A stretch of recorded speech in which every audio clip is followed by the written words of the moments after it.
This is a true story taken from an actual medical file. My story tonight is concerned with fire and the relentless battle waged by doctors and nurses everywhere against the pain and disfigurement, sometimes death, which can follow an accident by fire to a human being. Possibly one of the most terrifying experiences anyone can undergo is to be burnt. And once one has seen a living soul in flames, one can never forget the horror of it. Fortunately, with the advance of medical science, much can be done today to help the victims of burns. I'm reminded of a patient of my own, Jeanette Cavello, the dancer, who, after a tragic accident, was restored to a full life by the dedication of her doctors and her own indomitable will. It's her story you'll hear tonight, and I've called it The Firebird.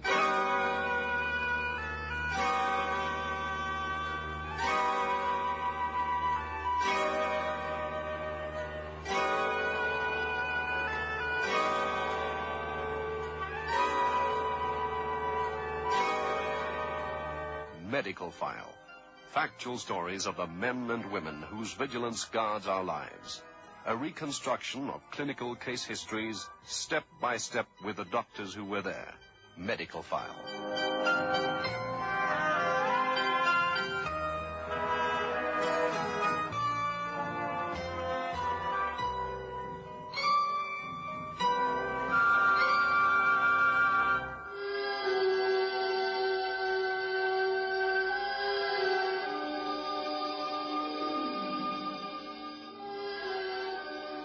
You see, Doctor, her little legs are so thin.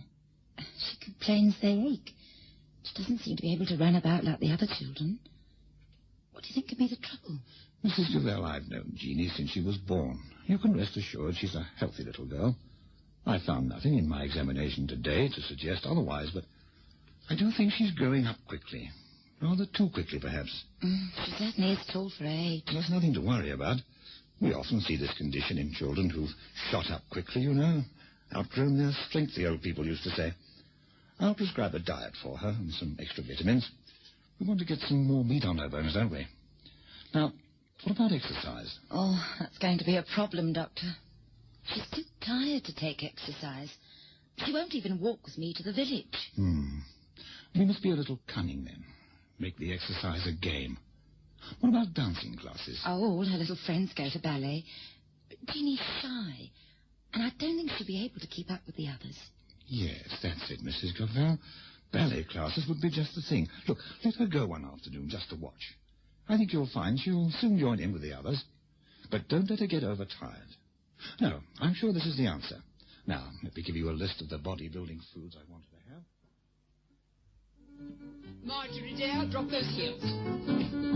Watch your back, Alison. Watch it. Hands, girls, hands. Now keep your arms stiff en bas. Very good, Jeannie. Very good indeed. Come on, girls. And beat. Beat. Beat. Very nice. Back straighter. Thank you. Very good. Good afternoon, girls.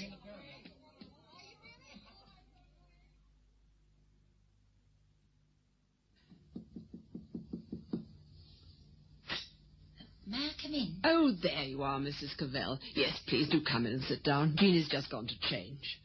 Is it snowing outside? Oh, it's very cold. I think it may snow later. How's Jeannie been today? She is doing very good work, Mrs. Cavell. I've told you before she's quite the most promising pupil I've ever trained. I've been wanting to see you, as a matter of fact.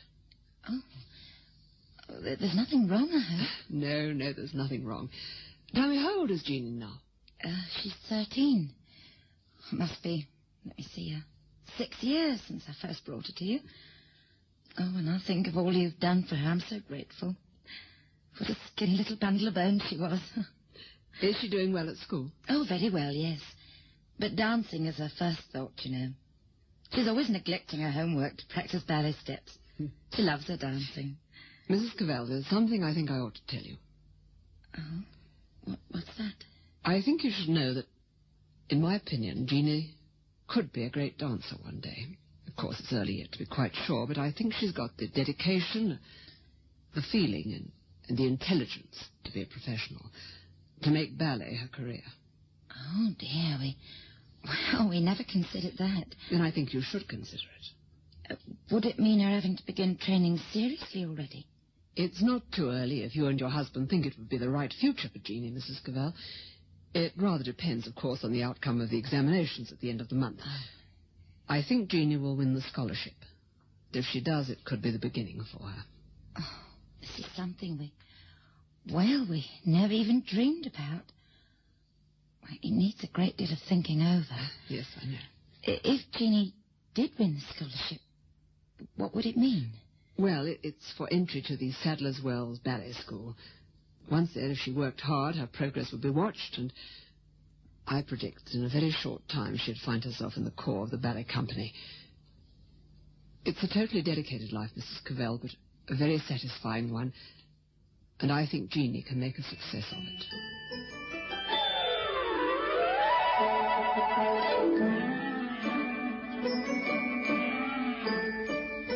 Jeannie won the scholarship as expected, and she spent the next few years at the ballet school. Her father died during the first year she was there, and her mother gave up their house and took a flat near the school, and so was able to make Jeannie's life very easy and sheltered for her. Perhaps it was partly her mother's devotion, which helped the young girl to become first a member of the corps de ballet, and then to dance supporting roles with some of the great international dancers of the day. She was advised to change her name to Jeanette Cavello, and by the time she was 21 years old, she was a charming, lovely girl, her every movement one of grace and beauty. And then one day, as her mother waited for her to come home... That you, Jeannie? Yes, darling, where are you? Here in the kitchen, getting dinner ready. I brought something. What's that? Oh, Jeannie. Bottle of champagne, whatever for. It's an occasion. Is it? I don't know of anything. Wait till I tell you. We're going to America. Oh, that's not really news. We thought you'd be included in the touring company. Yes, but wait, I've got something else to tell you. Mm-hmm. I'm going to dance the lead in 4 ballets. Jeannie, oh, my dear. Oh, I am glad. Oh, Jeannie, what a triumph for you. After all your hard work. No, before all my hard work. I shall have to practice twice as hard now. Of course, I know the roles I've been doing at the rehearsal for years, but this is really important. That's why I brought the champagne. To give me some courage. I'm scared, Mummy. I'm not good enough. Oh, love, you wouldn't have been chosen if you weren't good enough. Oh, come on, this is a celebration. Where's the champagne glasses?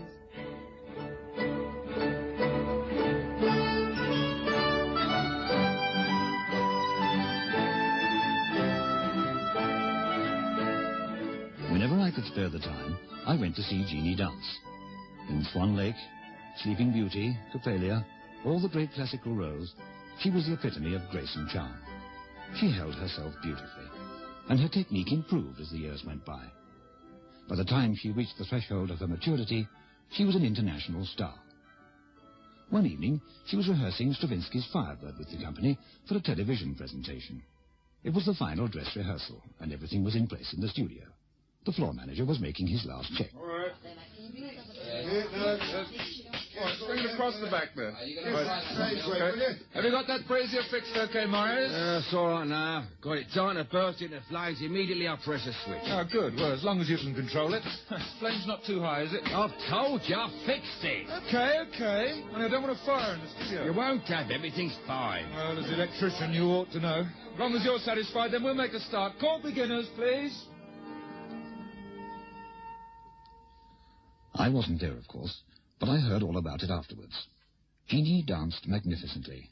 It was her favorite role, and everyone present in the studio was enraptured. Then it happened. Jeannie was at the side, waiting for her cue, standing by the brazier which was to have provided the flame for the magical effects in the next scene.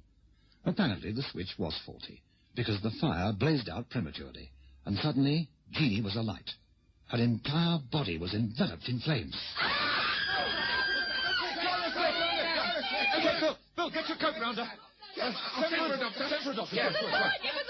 I tried to get a costume off and it was blazing up. But my head. Oh, what must it have been like for her? Where's her mother? Mother's with her now. She was in the dressing room right by where it happened. Where's that doctor? See it all. She was blazing, I tell you. Who's the doctor? Where's the doctor? Oh, right. There's been an accident, I understand. Yes, come with me, will you? It's Miss Cavello. She's been very badly burnt. What are we going to do?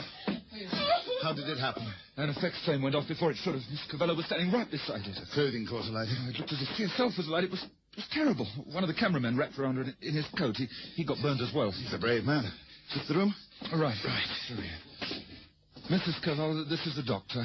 Oh, doctor, please help her. She's in the most terrible pain. Don't try to move that coat from your arms, Mrs. Cavello. Leave it to me. I can see all I want to. First of all, I'm going to give her some morphine to dull the pain. Now, Miss Cavello, lie very still. Oh, still, dear. I'm going to give you an injection to make you comfortable. Then we'll get you to hospital and everything will be all right. I won't hurt you more than I can help. There. Mrs. Cavello, have you got a blanket or a travelling rag? Oh, yes, here, doctor. Can you get 2 men from the company, dancers who are used to lifting her?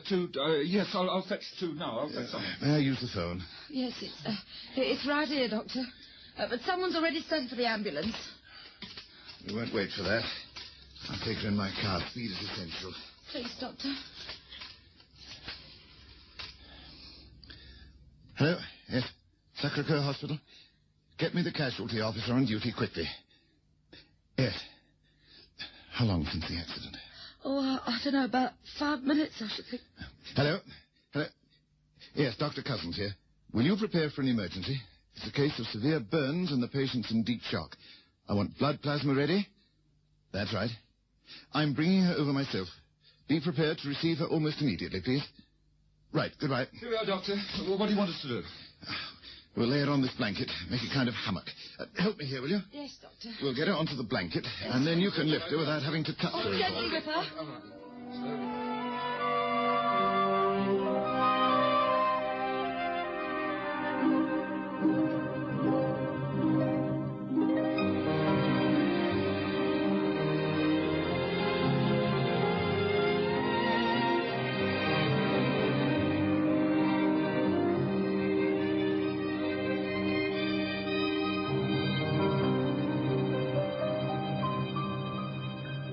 The dancers from the company carried Jeanie in the blanket to the doctor's car with as little pressure as possible on her dreadfully burnt flesh. They supported her gently in the car for the short distance to the hospital, where she was immediately given plasma and treated for shock. The doctors admitted afterwards that, at this stage, their experience told them she could hardly live through the night. I'm Sister Price, Mrs. Cavell. I brought you another cup of tea. Oh, thank you, sister. How is she now? Well, the doctors are doing all they can. Don't you worry. She's in good hands. I know that. But I saw what happened to her. She's very, very badly burnt, isn't she? But she's a very wonderful person, Mrs. Cavell. We'll just have to wait and see how she reacts. What are they going to do, sister? I'm not sure. But just at the moment, they're treating her for shock. Later, they'll give her a saline bath, I expect, and then they'll dress the burns. Oh, my poor Jeanie. She's going to be in the most terrible pain. Don't worry, Mrs. Cavell. It'll all be done under an anaesthetic. At the moment, all she's worrying about is her dancing. Aren't they due to go to Austria or somewhere? Yes, well, there is a tour arranged, yes. It'll be cancelled now, I suppose. Your daughter is most insistent that the tour must go on. I think I'll have to say something to stop her worrying about that later on. When will they let me see her? Now, don't you worry. Just drink up your tea, and we'll see what the doctors say.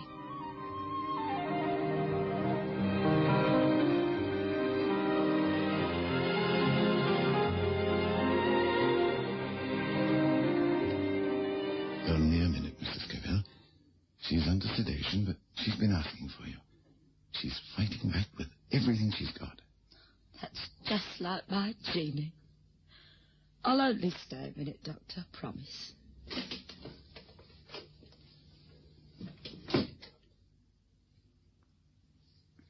Hello, my darling. Poor Jeanie. How do you feel now, love? It hurts everywhere. They've given me something. Mommy promised me that the tour will go on as planned. Yes. Can't let this upset everyone. I'll be back with him in a week or two. Yes, love. I'll tell them that. Now, you just lie still and try to sleep a little. Everything's going to be all right, you'll see. I was dancing Firebird, wasn't I? But a Firebird. Really in flames.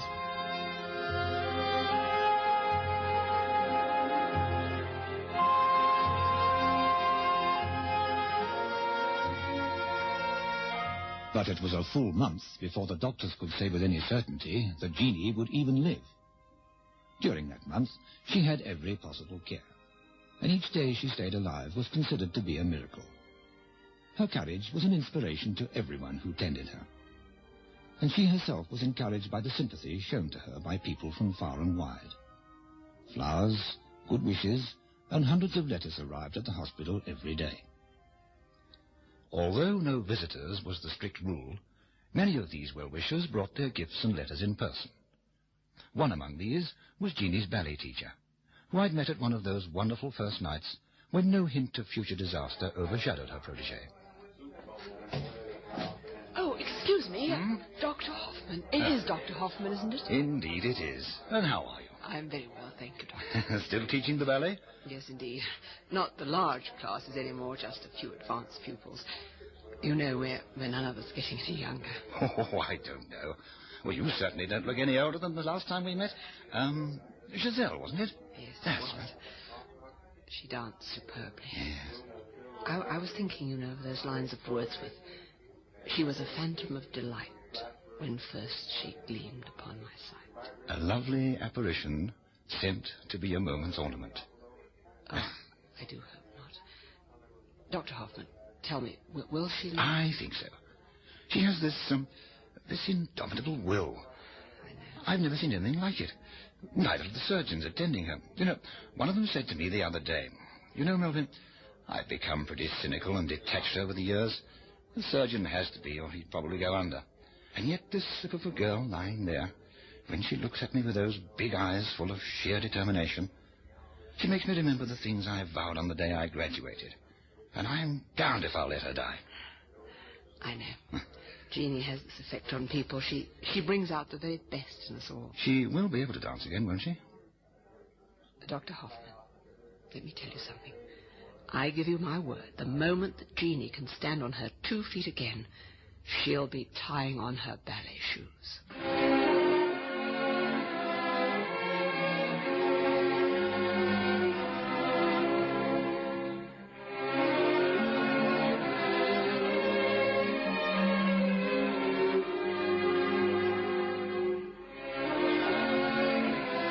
Over a month after the operation, the doctors had a consultation. Of course, skin grafts are now necessary, but she hasn't got enough skin of her own left to graft. That's the problem.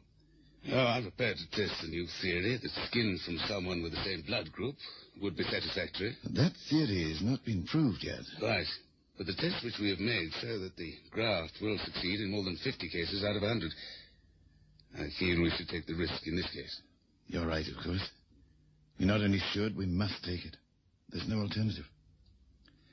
Well, we know there'll be no shortage of volunteers.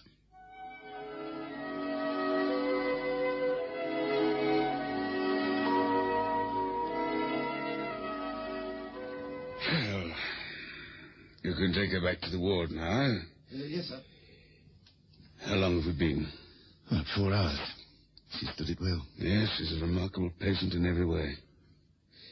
Well, this is possibly the first of many such grafts, if it succeeds. It must succeed. When shall we know? In a few days.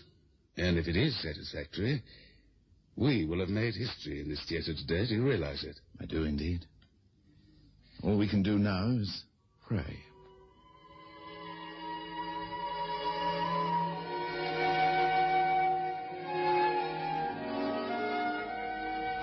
Mrs. Cavell, I've got some good news for you.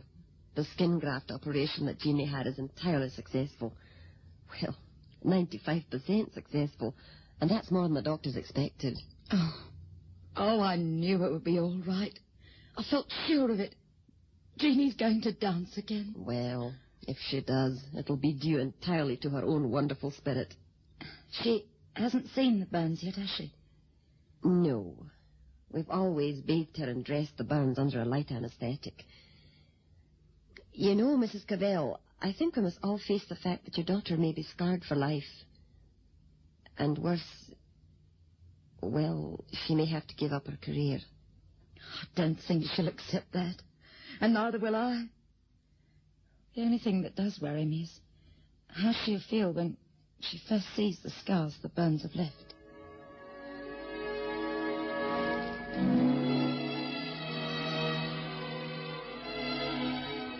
I don't mind, Mummy. The scars are bad, but they'll fade in time. Sister, I want to ask you something. I want you to promise you'll be with Mother in the theatre the first time I dance to an audience again. Of course. That's something I shall certainly look forward to. I've even been practicing while I've been in bed. My ankles and wrists are getting quite supple again. Yes, well, right now you've got to get ready for a visit. Oh, who's coming to see me? No one. You're going on a visit yourself. You mean I'm going out of the hospital? Just for a short visit, Jeannie, dear. You're going to the opening of the National Theatre Ballet. It's all been arranged. They're expecting you. A car will be here in half an hour. Oh, Mummy, I can't go like this. I can't let people see these awful scars. Please. Jeannie, look. Do you see this dress? It's been specially made for tonight. Long sleeves, high neck, and in your special shade of blue. You should just see the bouquet that's arrived for you. Now, come on, love. Get dressed.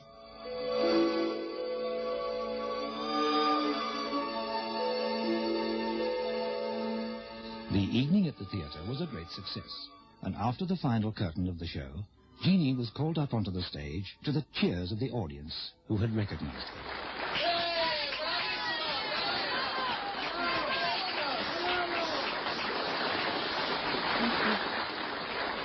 Thank you, everyone. Mademoiselle Caprello, as a token of our regard and a proof of our pleasure to have you here with us once again, please accept this gift with our sincere good wishes for your complete recovery.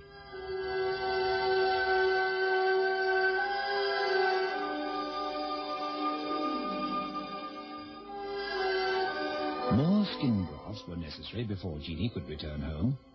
But when she did return home, she worked hard to regain her lost technique. She achieved her former assurance in the points position.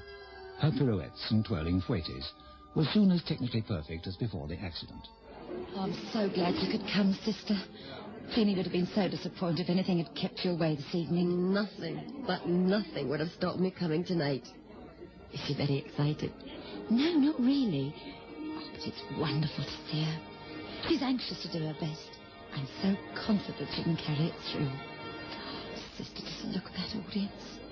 They tell me they've turned away literally hundreds of people. Oh, I'm more nervous than she'll ever be. That's only natural. I'm a bit dithering myself. Oh, let's be thankful for tonight and enjoy it.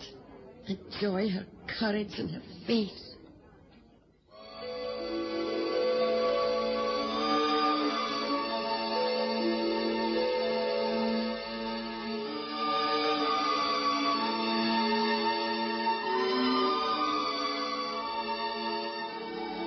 Her performance on that opening night was perfection. One of the critics wrote in the press the next morning, "Her beauty, together with the grace and intelligence of each gesture, marvelously expressed the passion of the music. She is a miracle of faith in life and art." And we who'd watched her fight her way back to the top wholeheartedly agreed with every word.